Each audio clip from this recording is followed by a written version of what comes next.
Hi everyone, welcome to our very first Craftuary challenge to get you started with the new year on a creative note. I'm super excited to be here and to kick off the first week of this challenge. So let's get started with a few explanations on how everything works. So starting today, we will have 4 different projects each week until the end of January, and these projects will be shared through a tutorial video here on YouTube every Sunday before the week starts. This is a self-challenge, so this is meant to inspire you to be crafty.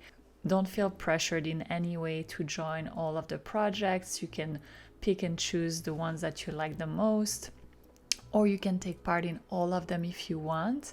And then obviously go at your own pace, keep them private if you want to keep them private, or share with us on our Discord group or with the hashtag Craftuary Challenge if you want to share what you've done. I would really love to see what you're making with this challenge. So here's what's happening for the Craftuary Challenge for 2025. The first week, so today's video will all be about making your own 2025 calendar, a cute little calendar to put on your desk or to put on your wall, something that's uniquely yours and that will help you get through the year. Then week 2, we will have an upcycling project. So we're going to be creating an aesthetic storage box for your desk to put away some of your crafting items or other items that you want to have storage for. In week 3, we will make a pop-up journal or a pop-up card. That will be your choice. And then in week 4, we will make a mini journal binder. All of these 4 different projects are listed below in the description. So if you want more information, you can have a look there. We also have information that will be up to date on our website. I'm also putting the link down below. All right, now it's time to get started with this week's challenge, making your own calendar. I thought it would be nice for the first project of this year to make a calendar because it's something that everybody has a use for. It's really nice to put on your desk and just be reminded what day of the week it is, keeping track of what's going on, and also have a new page to uncover every month, something that you've done, something unique. So this is the format that we're going to go for. It's a kind of a postcard format, a little bit larger, and we're going to decorate it like a collage. So each month will have its own card and design. So the first part of this challenge is going to be to get an actual calendar template. You can find a lot of those online, but I will give you access to a free one that I created, which is the one you can see now. You can print it at home and cut it out. If you don't have a printer or you just want to create your own manually, that's also totally possible. Once your calendar is printed, just cut it out. The pieces are about 15 centimeters by 13 centimeters. If you're making your own and you want to follow the same format, that's about 6 inches by 5 inches. Our second step is cutting cardstock, which will be the base of our calendar, of each month of our calendar. So for that, I am counting a few centimeters wider on each side. So based on your monthly calendar size, just make sure you have a little bit more on each side. If you want to be very creative and have a lot more space to decorate your calendar, you can make it a lot wider and a lot longer. So that's entirely up to you. I decided to keep a size that's pretty short so it would be nice and small and fit on my desk. But you can be as creative as you want and you can go as big as you want for this project. So when you're done, just make sure you have 12 equal pieces for the 12 months of the year. You can create a few additional pieces. For example, if you want to make a cover page and a back page, and that will also help your calendar be more stable if you want to make a standing calendar. And now that we're done with the basics, we get to the fun part, which is to decorate our calendar and actually put our calendar together. So for this part, you can decide to keep the entire design of the monthly pages, or you can cut just the calendar part. For my calendar, I decided to do a mix of both. So I did 1 month out of 2 just complete cutout, and 1 month out of 2 the entire design of the calendar. The reason why I decided to do this is because I wanted to have a little bit more space to be creative with my collage, and removing the border of the calendar allows me to have more space and to show a little bit more of the back card that you will be decorating, but I still wanted to enjoy the beautiful frame design on some of the months, so that's why I did kind of a mix of both. This next part is all about having fun and using materials, any kind of materials you have, to decorate and collage on your monthly cards that you've prepared. So here I'm just gathering some of the things that I have, some scraps, some different textures, some stickers, some cutouts, a bunch of everything, and I will be using that to create my monthly pages. So I really encourage you to use scraps and little pieces for these collages, and things that you may not use necessarily, just like going back into your stock of items and looking back through it, because it's often how you find little treasures that you forgot about, and it's also a good way to use some smaller pieces that you may not have found a use for yet. So that's what I'm going to be doing for this challenge. And here I'm using one of the envelopes from the advent calendar that I'm just cutting out and using it as a base. For this project, you can use any type of glue that you have at home. I'll be using a regular glue roller that I have, and also a glue stick. And wrinkling the papers can give a little bit more texture, so that's what I'm doing here. So when it comes to decorating your monthly calendar and your 12 different cards that you have in front of you now, there is no right or wrong. It's all about what kind of colors you want to use, what kind of themes you want to use, what kind of materials you want to use.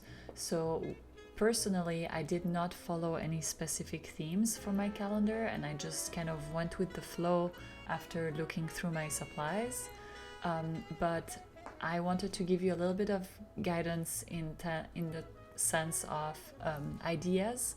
So here's a few things that you can do for your calendar if you want to get some ideas on how to decorate. So first thing you could do is follow different themes and follow like different seasons of the year. So here's an idea for seasonal themes. In January, you could follow a winter theme. So blue, white colors and cold tones. In February, you could do something around Valentine's with hearts and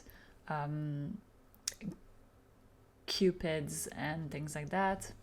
March, April, following more of a spring vibe with a lot of florals. May could be a lily of the valley theme, kind of like white flowers.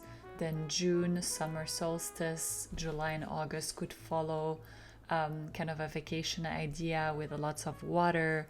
The sea, marine themes would work really well. Then in September, October, we're turning into the next season with fall and autumn. So leaves changing colors, mushrooms, forest, and wilderness. Then November, I can see kind of like a dark, cold tone month. And then December, a warmer month with red and greens, more of like a Christmassy vibe, even if it's not Christmas themed. If you are a Vintage Scrap Box subscriber, another idea for you is to follow our subscriptions themes, actually Vintage Scrap Box or any of the other subscriptions, because that means you already have a whole set of supplies that go together really well. So here I'm listing for you all the themes that we had in 2024, so that if you've been subscribed for a little bit or for the whole year, you can go through those themes again and you can maybe make your calendar following that. If you're not a subscriber, you can also just get inspired by those themes and try to follow them. Another idea is to use some of our digital kits. If you want to follow those themes, we have digital kits with those themes starting from the month of May. For this first month of January, I've combined different types of elements like card, paper, pet tape, and some kind of natural paper too. And something I'm doing consistently throughout the month is using ink to stain the edges of my monthly papers, as well as all the papers that I put on the cards and the edges of the final card itself, to just give the whole piece a bit of an aged look, and also to blend in any of the edges that did not fit properly together or that were left uncovered. And then I'm just adding the monthly calendar on top. Something that you have to remember when putting together your pieces is that the monthly calendar will cover a good part of your card.